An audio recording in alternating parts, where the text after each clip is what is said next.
Assalamualaikum warahmatullahi wabarakatuh. Halo sahabat semua dimanapun Anda berada. Baik, channel video apa-apa kali ini akan membahas tentang bermacam-macam peristiwa kejadian alam di tahun 2020. Simak video ini sampai tuntas.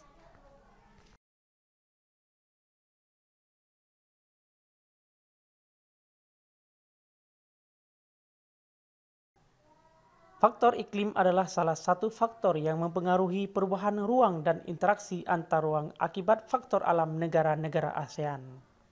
Kondisi alam dan kondisi sosial negara-negara ASEAN yang relatif homogen dan saling membutuhkan, memudahkan interaksi antar negara-negara ASEAN. Interaksi antar negara terjadi dalam bentuk kerjasama di berbagai bidang.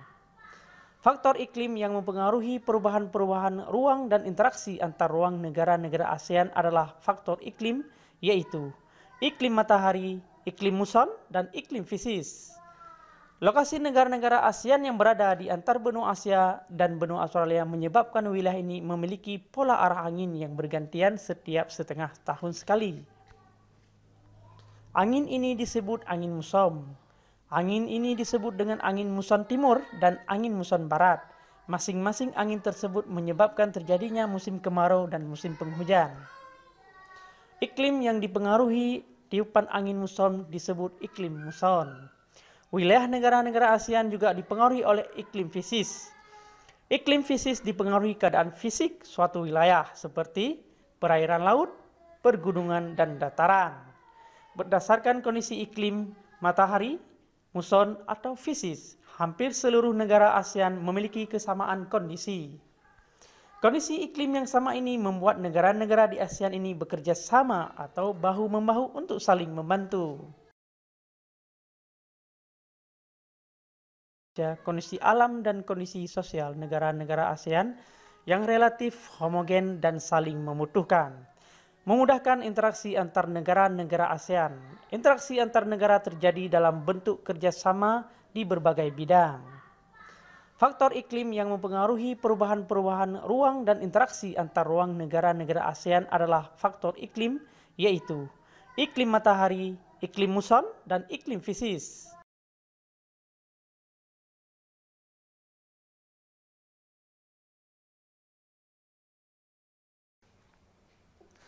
Negara-negara ASEAN terkadang mengalami perubahan iklim yang tidak terprediksi, sebagai akibat adanya perubahan pola penggunaan lahan dan perilaku yang menimbulkan pemanasan global.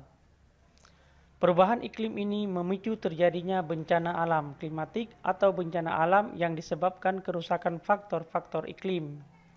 Sebagai upaya menanggulangi bencana, kawasan Asia Tenggara ASEAN melakukan kerjasama antar negara anggotanya.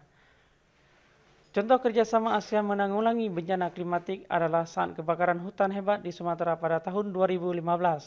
Malaysia dan Singapura atas nama ASEAN memberikan pinjaman pesawat pemadam kebakaran. Contoh lain, Indonesia dan beberapa negara ASEAN lain membantu Filipina yang mengalami bencana badai Haiyan pada tahun 2014, tahun silam. Sekian dulu dan terima kasih. Pergerakan lempeng bumi.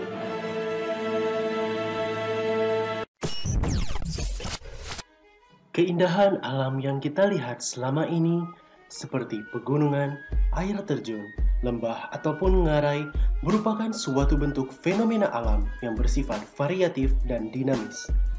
Bersifat dinamis berarti selalu mengalami perubahan dan perkembangan dari waktu ke waktu dengan intensitas yang bervariasi dan bergantung pada besar kecilnya tenaga pembentuknya. Perubahan bentuk bentang alam secara alami dipengaruhi oleh tenaga asal dalam bumi yang disebut sebagai tenaga endogen, sehingga mampu membentuk morfologi muka bumi yang beraneka ragam. Tenaga itu yang meliputi vulkanisme, aktivitas gunung api, dan tektonisme, aktivitas lempeng bumi. Kali ini kami akan menjelaskan tentang aktivitas tektonisme gerakan lempeng bumi. Yang pertama, gerakan konvergen. Gerakan konvergen merupakan gerakan lempeng tektonik yang saling mendekat sehingga menimbulkan tabrakan antar lempeng. Konvergen dapat berupa subductions atau penunjaman dan collision atau tumbukan. Zona subduksi ini muncul diakibatkan adanya penunjaman di mana lempeng samudra akan menunjam ke bawah lempeng benua. Hal ini disebabkan karena kerak samudra lebih padat dibandingkan dengan kerak benua. Ketika lempeng samudra menunjam ke bawah lempeng benua, yang lebih dikenal sebagai zona subduksi. Zona subduksi akan memberikan tenaga yang kuat pada lempeng benua sehingga menyebabkan batuan menjadi leleh yang kemudian membentuk dapur magma dan magma mengalir keluar menyebabkan erupsi gunung berapi. Pergerakan secara konvergen subduksi akan selalu menghasilkan pegunungan, namun belum tentu menghasilkan palung. Gerakan konvergen akan menghasilkan palung apabila zona subduksi berada di bawah permukaan air laut. Gerak konvergen tidak selalu menghasilkan zona subduksi. Gerak konvergen juga dapat menghasilkan zona kolisi atau zona tumbukan apabila yang saling bergerak mendekat adalah lempeng benua. Tumbukan lempeng benua ini dapat menghasilkan rangkaian pegunungan dengan ketinggian yang amat tinggi. Tumbukan atau collision. Tumbukan terjadi pada penunjaman kerak samudra yang membawa kerak benua di belakangnya ke bawah kerak benua. Jika hal ini berlanjut, maka akan terjadi tumbukan antar kerak benua. Tumbukan tersebut dapat mengakibatkan terbentuknya suatu relief yang tinggi. Pada batas kolisi atau sutur sering tersisa pecahan kerak samudra atau opilotif. Penampakan hasil tumbukan termuda yang dijumpai di dunia adalah pegunungan Himalaya. Sedangkan yang relief lebih tua adalah pegunungan Appalachia, Caledonite, Alpen, dan Ural. Penebalan kerak benua yang dapat terjadi karena pensesaran naik yang berjenjang dan saling menumpang atau imbrikasi.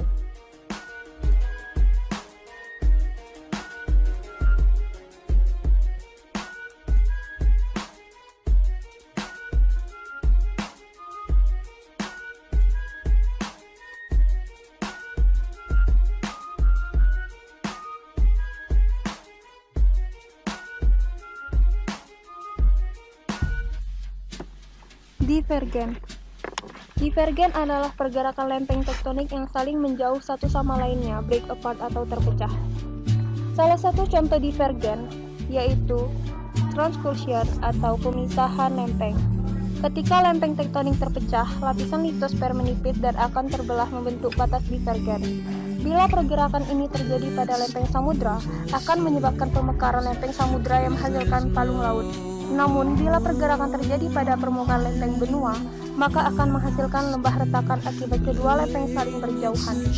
Kedua bentuk pergerakan tersebut pada akhirnya akan membuahkan benua dan samudra yang baru. Transform atau gerakan sesar. Gerakan sesar adalah gerakan dua lempeng tektonik yang bergeser dan menimbulkan patahan batuan lapisan kulit bumi. Gerakan sesar biasa disebut juga patahan atau transkursion, yang mana terjadi karena adanya tekanan atau gerakan tektonik secara horizontal maupun vertikal pada kulit bumi yang rapuh. Daerah patahan merupakan daerah yang rawan gempa karena rapuh. Patahan sering disebut juga sesar.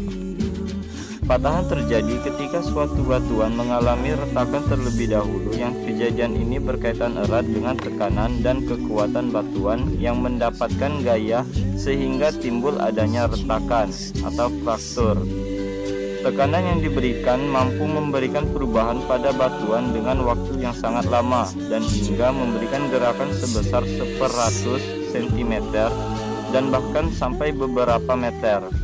Ketika ini terjadi, maka akan timbul sebuah gaya yang sangat besar yang berdampak getaran bagi sekitarnya saat suatu batuan mengalami patahan atau yang sering kita sebut dengan gempa.